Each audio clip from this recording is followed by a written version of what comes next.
YouTube, what's going on? YC Image here with another video, and today I'm bringing you the third installment of my Q&A series. So without further ado, let's get into it. First question comes from Kodak Chris, and he asks, how do you shoot 30 frames per second in 1080 but shoot slow-mo in 720, 60 frames per second and make it blend and export in 1080 or 720? Well, the answer for this is actually fairly simple. Whatever the settings for your timeline are, you just scale your B-roll up to that. So if you have a 1080 timeline and your B-roll is only 720, you just scale it up, and when you go to do your export, you just export it at 720 or 1080, whichever you prefer. Next question comes from DG Graphics, and he asks, what are your specs to the iMac that you have? Well, I actually do all of my editing and stuff on a MacBook Pro, but I'll flash up those specs on the screen right now for you. Next question comes from Z. I'm sorry, bro, I can't even pronounce your name, but he asks, what is the average price to charge someone for a music video of your quality? Been shooting for tips / free and ready to take it to the next level and go full time. Average price, it's weird, honestly, because you know I price my projects depending on the equipment needed for the shoot, the general concept of the video, as well as the time and creativity that I have to put into it, and I basically just gauge the price from that. And you know, I think the shoe should do the same thing. Just account for the equipment if you have to rent any, and the amount of time and effort that you have to put into it, and you debate on the price for yourself and don't go under it. Next question comes from Fractal Crunch, and he asks, do you use Premiere? Would love some basic tutorials for it. I do use Premiere, and I'll make sure to get some basic Premiere tutorials for you, just for you. They're coming soon, so subscribe to the channel if you're not already subscribed. Next question comes from Mr. Hot Topic, and he asks, export settings for Premiere Pro. Whenever I do this basic tutorial that I just spoke about in the previous question, I'll make sure to put that in there for you, and you know, make sure to check that out. It's coming soon. It'll probably be the next video on the channel. Next question comes from Creative Ryan ATL, and he actually has two questions, so I'm going to tackle them both. First off, he asks, what's your opinion on unplanned run and gun music videos? And then he also asks, what's your favorite pre-shoot, food, and editing snack? My opinion on unplanned run and gun music videos is it honestly varies depending on location. If you got a dope location, most of the time I'm with it. I love just showing up and doing spontaneous things and picking out the different angles and stuff that I want to do while I'm there.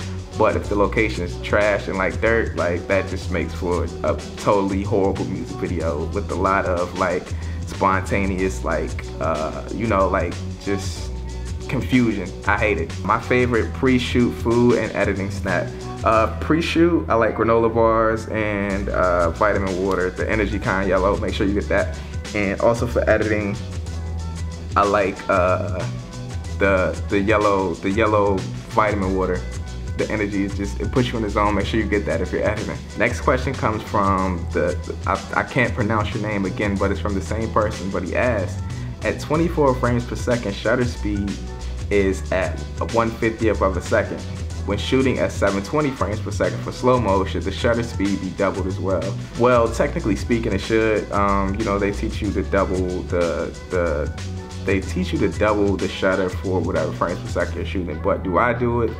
When I can, I do, but if I can't, then you know, I just take it how I can get it. If me doubling that causes for an underexposed shot, then I just won't do it. Next question comes from Turby4, and he asks, what's your workflow for editing 4K video? Thanks. Workflow, well, I mean, I'm kind of confused on the question, honestly.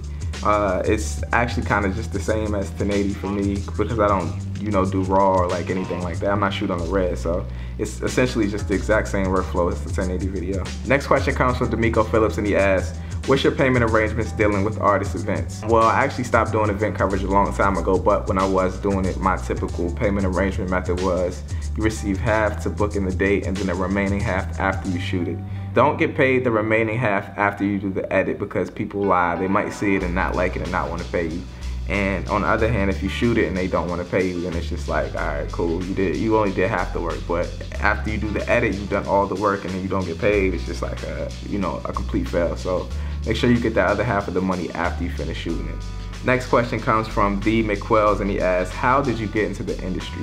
I'm assuming you're asking the filming industry. I'm not really involved in any other industry. This is actually a story that I want to tackle in a full video, but basically, I was into photography before I got into video, and I eventually just got a camera that could do video, and I just started messing with it one day, and here I am now. That's a topic that I want to tackle in depth in another video. So with that being said, I'm going to wrap up my Q&A for the week right here.